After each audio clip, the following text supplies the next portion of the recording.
Our model in Uganda, well, we're doing lots of things in Uganda, but the core model is for women who are living on $1, $2 a day to come into our program and learn to make beads. They go from living on $1 a day to about $7 a day, $5, $6, $7 a day. And so immediately they're able to start meeting their basic needs. Their kids start eating, they go to school, they buy new clothes, they fix their house. But also to think about their longer term needs, because again, we don't want to work with one group of women forever in sort of a traditional fair trade model. We want this to be a ladder for women to move out of poverty.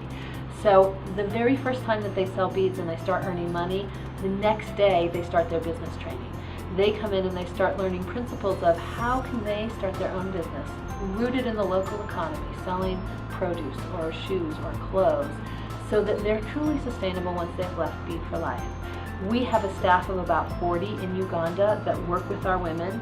In this core program, it's an 18-month model where women come in, they start making money, they get the business training, then they are asked to open at least one business by the time they've had 15 months in our program.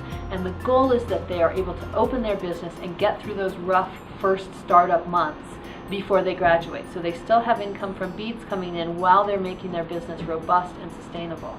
So that by the time they graduate at month 18, they truly are able to support their families with the income from their business or their businesses. So it's a pretty holistic model. We think about it in 3 areas. One is money in women's hands, so that's through beads. We also work in northern Uganda with women who gather shea nuts, and so we're buying the shea nuts, we're creating markets for them to take this to earn money. The second area is entrepreneurial training, so business training. In the north, it's actually agribusiness. It's how do you make your small farm sustainable over time. In Kampala, it's how do women open small businesses. And the goal is really what can sustain you in the long run. Not what can you do tomorrow to make a quick buck. It's how do you make a business that truly can survive the ups and downs of the economy and your life so that you're able to feed your kids for 5 and 10 and 20 years. That's our goal, is not to have a quick blip where you eat well one, 2, 3 months, but to have a sustainable impact. So that's the business training. And then the third area we call partnerships, and that's really knowing that people have whole lives and many factors that can keep them in poverty.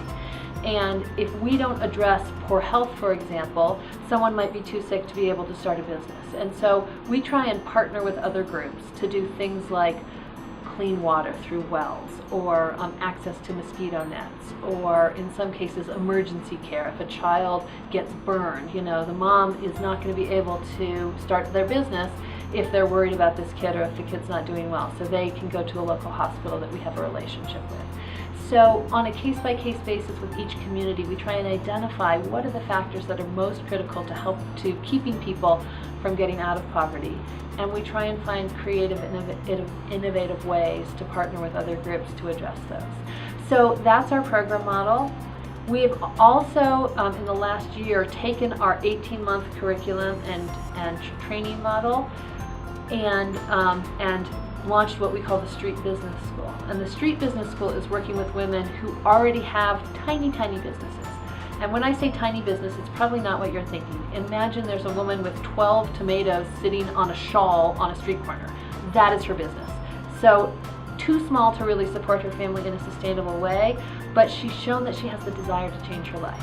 And we are enrolling that type of woman into the Street Business School. And what they get is they get a sort of an abbreviated curriculum of what we know works for women entrepreneurs to help them scale their businesses. And a lot of mentoring and training and support. And then at 6 months, those people who have been successful and really taken the learning to heart and done something with their business receive a small grant to take their business to the next level. And so that's really a program that is, the women never make beads. They're focused entirely on their business. And that is something that we're hoping to scale much more widely, because we do believe that people who have a vision and a desire to do something with their business, but maybe don't have the context or someone to just hold their hand along the way and to invest in and help support them, that with those few investments, people can do incredible things.